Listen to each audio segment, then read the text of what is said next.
And I'd like to thank my hosts for this kind invitation. I should say that this paper that I'm presenting is part of a much larger project that I'm working on with colleagues and current students, which is a republication of the Roman portrait statuary in the Athenian Agora, sort of like in the model that I worked on at Aphrodisias, where it's not just the heads we're going to include, we're going to try to include as much of the bodies, the statue bodies, as well as taking into account the bases. So approximately 300 bases for portrait statues have been found in the excavations of the Athenian Agora. While it is clear that the Agora was a very prestigious and undoubtedly highly regulated context in which to set up a portrait statue monument, most of these bases were found in post-antique contexts and therefore may well have been brought in from other parts of the city. That is, simply because a statue base was found in the Agora excavations does not mean that the statue originally stood in the Agora itself. Many of the bases that have been recovered are also highly fragmentary, making it difficult to reconstruct the form and size of the original monument, and in many cases the crowning element of the base is not preserved, making it impossible to know the material, bronze or marble, of the original statue.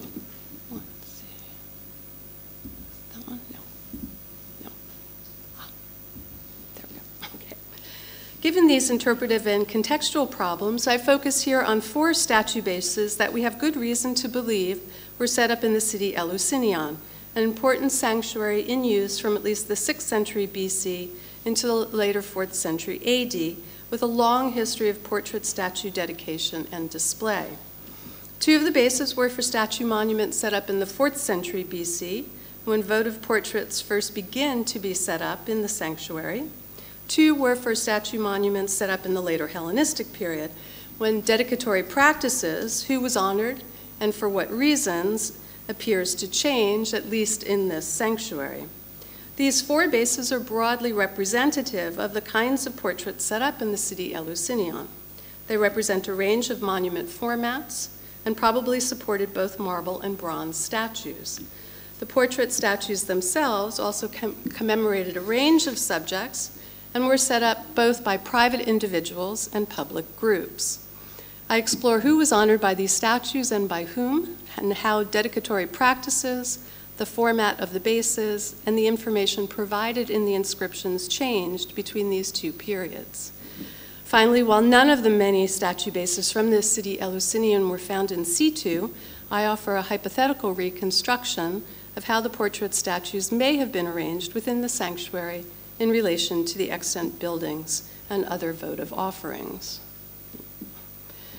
First, a brief description of the layout and architectural organization of the sanctuary in the 4th and 2nd centuries BC, which is based on the 1998 publication of the remains of the sanctuary by Margie Miles in Agora Volume 31.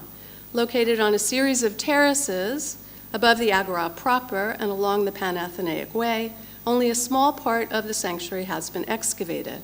The greatest extent still lies under the modern buildings of Plaka. The sanctuary's boundary to the east has been more or less defined through a number of rescue excavations, which suggest that the sanctuary originally comprised a vast area of around 15,000 square meters. The identification of the site as the Eleusinion, which was first stated in print in 1949, was based primarily on the dense scatter of finds recovered in the area, mostly from post-antique contexts that can be associated with the Eleusinian cult. Statue bases dedicated to Demeter and Kore, votive reliefs that clearly represent the 2 goddesses, fragments of inscribed decrees that stipulate their display in the sanctuary, sacred laws concerning the mysteries, many fragments of the Attic stelae that we know were set up in the City Eleusinion, and votive deposits of a distinctive vessel associated with the Eleusinian mysteries, that is the plamakoe. From both archaeological and epigraphic evidence, we know that in the 4th century, the sanctuary included a temple of Demeter and Kore, a sanctuary of Pluton, a sanctuary of Asclepius, perhaps facilities for celebrating the Thesmophoria, and a series of support buildings for administering these various cults. All that remains architecturally from this phase is part of the Temenos wall, the foundations of an early 5th century Ionic temple identified as that of Triptolemus, and foundations perhaps for an altar and some kind of long monument. That's that monument base on the plans. An inscription records a series of repairs and refurbishings towards the end of the 4th century, but it was not until the 2nd century that there is evidence for a major remodeling of the sanctuary space. This included a restructuring of the entrance to the sanctuary, now through a substantial propylon along the Panathenaic Way, and the construction of a stoa at the southern end. At the western end of this stoa, facing the Panathenaic Way, is a rectangular platform of porous blocks, which Miles suggests may have been for the display of statue monuments. That's this base right here. In addition, a more substantial retaining wall was built to the north of the Temple of Triptolemus, and a stepped face was added along the northwest corner of the Peribolus wall here, with cuttings for the display of stelae, although the precise date of these particular changes is difficult to pin down on present evidence. Before I turn to the portrait statue bases that I'll focus on for this paper, I think it would be useful briefly to situate these 4 monuments from the late classical and later Hellenistic periods within the longer history of portrait statue dedications in the city Eleusinion.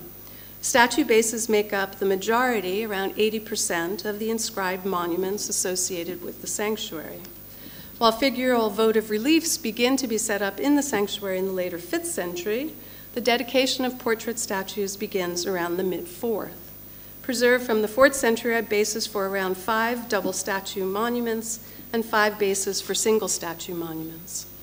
All are private votive dedications made by family members.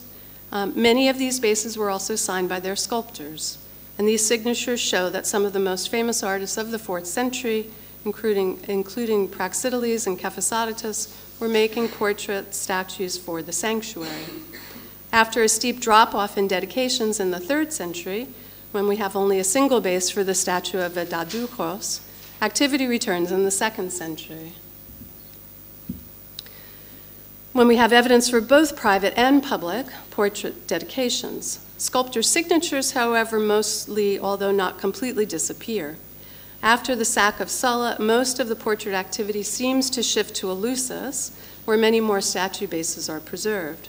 Portraits do continue to be set up in the Roman period in the city Eleusinion for cult officials, such as hierophants and coniferoi, and the presence of statues of such well-known figures as Herodes Atticus and his wife Regilla, as well as 2 bases for bronze portraits of archons of the Panhellenion, and a spectacular marble portrait head wearing a bust crown found to the south of the sanctuary, attests to its continued importance as a location for statuary display well into the 3rd century AD. Now for the bases themselves. The 2 from the 4th century that I focus on here are both well preserved in the context of the Agora at least. One is for a single statue, the other for a statue group representing a husband and wife. Both bases are made of Pentelic marble. At least that's what it says on the card, so just tell you that. The group monument with statues of Phisteus and Pisicratia of Acharnae were set up by their son Democathides and dedicated to Demeter and Kore. The statues were made by the otherwise unknown sculptor Theoxenos of Thebes. The inscription itself is interesting in that it combines nominative name labels for the subjects of the statues with the more standard public honorific formula of the dedicator in the nominative, and then the subjects, again repeated, but this time simply named just mother and father, in the honorific accusative. The name of the sculptor, now hardly visible on the stone itself, was set off well below the main text and carved in much smaller letters, as is typical of sculptors' signatures. The nominative dedicator, accusative honorand formula becomes standard later in the Hellenistic period for privately dedicated monuments. Here in the city Eleusinion, we see both formulas used during this early phase of portrait dedications. The statues are dedicated to Demeter and Kore, but no specific reason for the setting up of the monument is given in the inscription. The base, composed of upright orthostates, measures about 85 centimeters in height and just over 1.5 meters in width. The face and sides are smoothly dressed, with moldings along the top and bottom edges that were mostly removed when the blocks were reused. The interior surfaces have been left roughly picked. The front slab with the inscription has a finished return on either short end and anatherosis where the side slabs joined the front. It was fixed to these side slabs at the top by pie-shaped clamps. Anatherosis along the upper front surface shows that there was once a capping block into which the statues themselves would have been set. There are no dowel holes preserved in what remains of this upper surface, suggesting perhaps that the capping block was held in place by its weight. A fragmentary marble torso of a draped woman found near the City Eleusinion and dated to the 4th century has been associated with this base.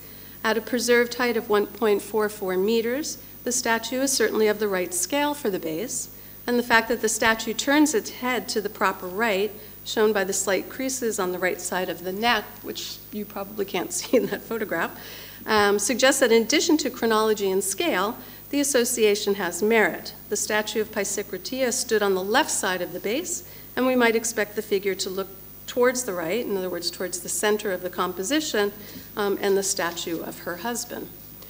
One potential problem with this association is the different contexts in which the base and the statue were found. The base was built into a wall of the sanctuary's Hellenistic stoa, while the statue was found in the wall of a Byzantine house opposite the sanctuary on the other side of the Panathenaic Way, and I've given you the rough find spot in the bottom left-hand corner. The decommissioning of this statue group in the 2nd century BC, evidenced by the context of the base, perhaps we may hypothesize because of damage to the male statue, may hint at a system of stockpiling portrait statues for reuse in later monuments, a phenomenon well attested at Aphrodisias. Statue bases made suitable and ready-made wall building material, while statues, if mostly intact, might be more profitably held aside in workshops for subsequent repair, refurbishing, and redeployment. The reuse of both bases and statuary in the agora, in the area of the agora, requires additional systemic analysis and will be a focus of our current research project on the Roman portrait statuary found in the agora excavations.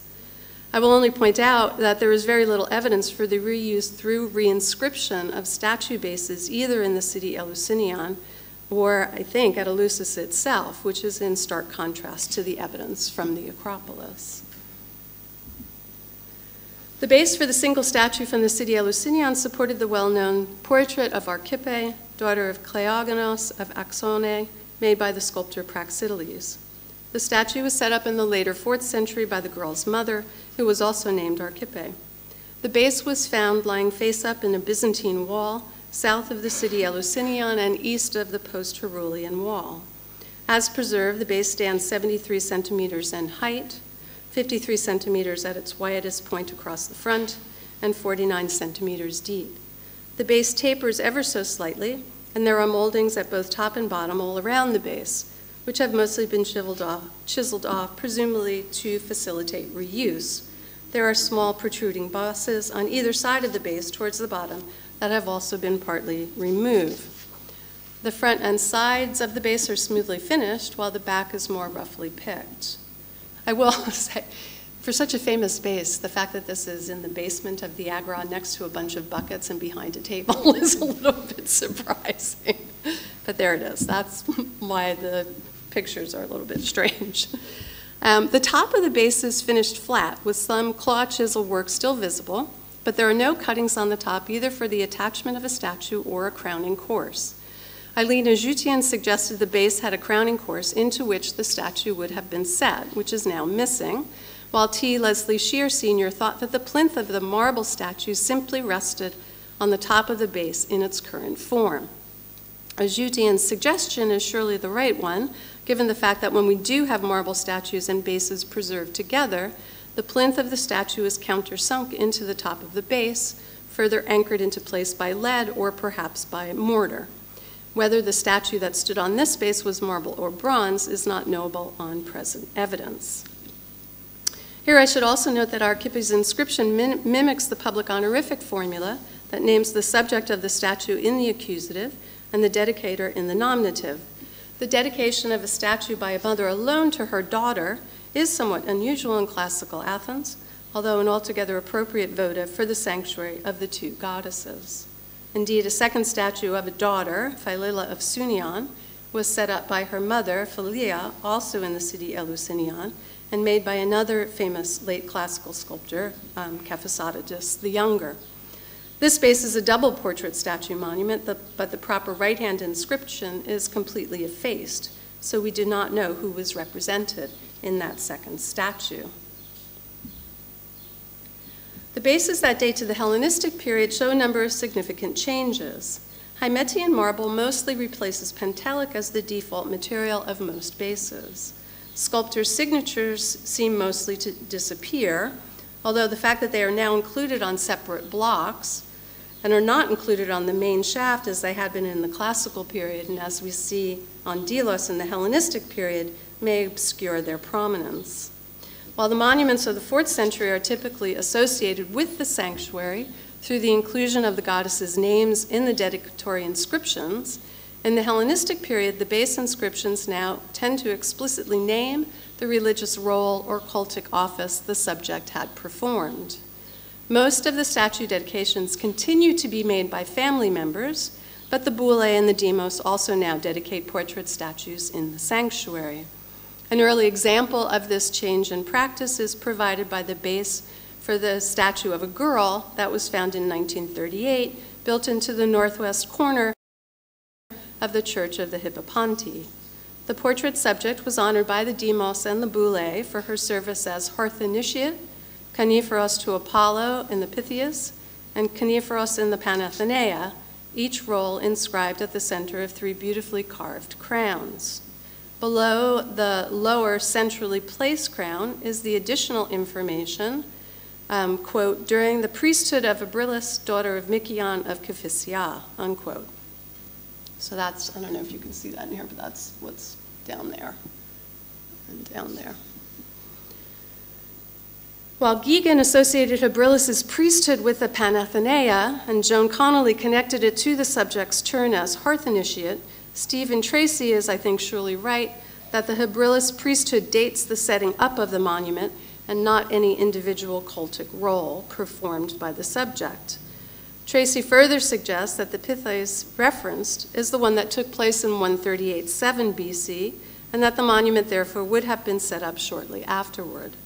Abrilis, priestess of Demeter and Kore, came from a very distinguished family, as surely did our unnamed portrait subject. A bronze statue of Abrilis, dedicated by family members, is thought to have stood in the City Eleusinion, although the base for this statue was found nearby in the Roman Agora. Was the statue of our unnamed hearth initiate and Coniferos also made of bronze? There are 2 large square mortises on the top of the base with pour channels directed towards the back of the monument. Although Geoghegan suggested that these large holes were to fix the bronze statue to the base, these are probably rather for attaching a crowning element into which the statue itself would have been set and on which the girl's name would have been inscribed. As this element is unfortunately missing, we do not know for sure the material of the statue, although bronze is perhaps more likely than marble because this was a public honorific monument.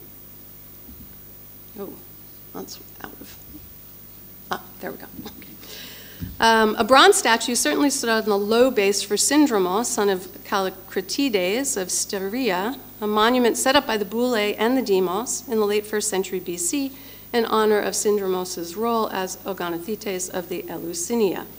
Like the previous monument, the base was found reused in the Church of the Hippoponti, this time as the floor of a niche in the central apse. Syndromos came from an illustrious and very wealthy family with Eleusinian connections. He is praised in the inscription for his arete and eunoia, and for paying, as was typically required, out of his own funds to put on the great festival. The 5-line inscription fills the complete height of the base's front face. The base itself shows more than one phase.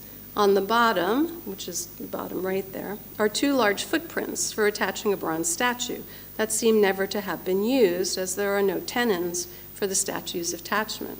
For whatever reason, this configuration was abandoned. The base flipped, and a pair of rectangular cuttings thought to be for attaching the statue were sunk into the new top of the base, which you can just sort of see in this old photograph. Although I've not been able to inspect these cuttings, as the base has been cemented into place in the storerooms of the Agra excavations, with the top placed about a centimeter from the wall, so it's impossible now to actually see and inspect the top of the base. And unfortunately, unlike the wonderful presentation of the Dillon material, there are hardly any drawings, that, scientific drawings of these bases that have been made, which is another thing that we need to remedy. Okay. So finally, what can we say about the relationship of these statue bases to the sanctuary in which they stood?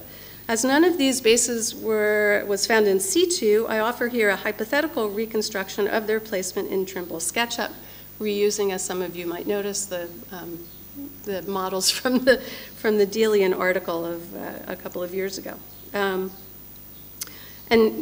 so this is sort of based primarily on comparisons with other sanctuary contexts. So here's a screenshot of the later 4th century phase. In putting together this reconstruction, which I offer exemplificatia, I have made a number of assumptions which may or may not be correct. One, that the bases that have been recovered in the area of the sanctuary that has been excavated, one, that the bases that have been recovered stood in the area of the sanctuary that has been excavated. That is, that they have not moved too far from their original locations. Two, that the statues would likely have clustered around the temple and along paths or processional ways through the sanctuary, although I will admit that how people move through the sanctuary is unclear, as so little of it has been uncovered. And three, that the long monument base was not set up for statues, as Jen Palinkas suggested might have been the case in her dissertation, nor does it seem to have been for the display of the attic stelae, as sherds in the footing trench date its construction to the 3rd quarter of the 5th century BC, predating the setting up of the attic stelae and well before portrait statues were first set up in the sanctuary. It may have supported other stelae inscribed with inventories and accounts, as the earliest that are preserved date to this period, or it may have been an altar. Both uses have been suggested.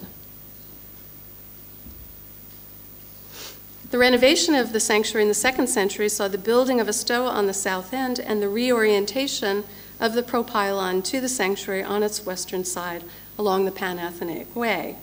I am assuming that this renovation disrupted to some extent the votive landscape, including the dismantling of the statue monument for Phisteos and Pisocratia, the base of which is built into the stoa, basically in this area.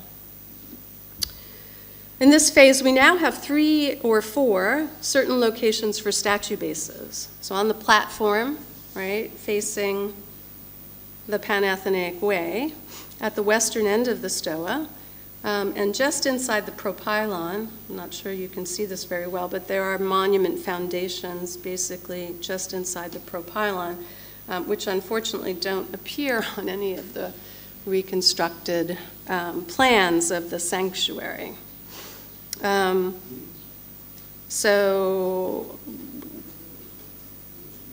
Right, indicated on red, right, so these are the 2 places. This is just the Church of the Hippoponti, where a lot of this material has been found, just to show you where that is. Now, one of these foundations looks, at least to me, as if it supported a pie-shaped monument, perhaps an exedra, this one here.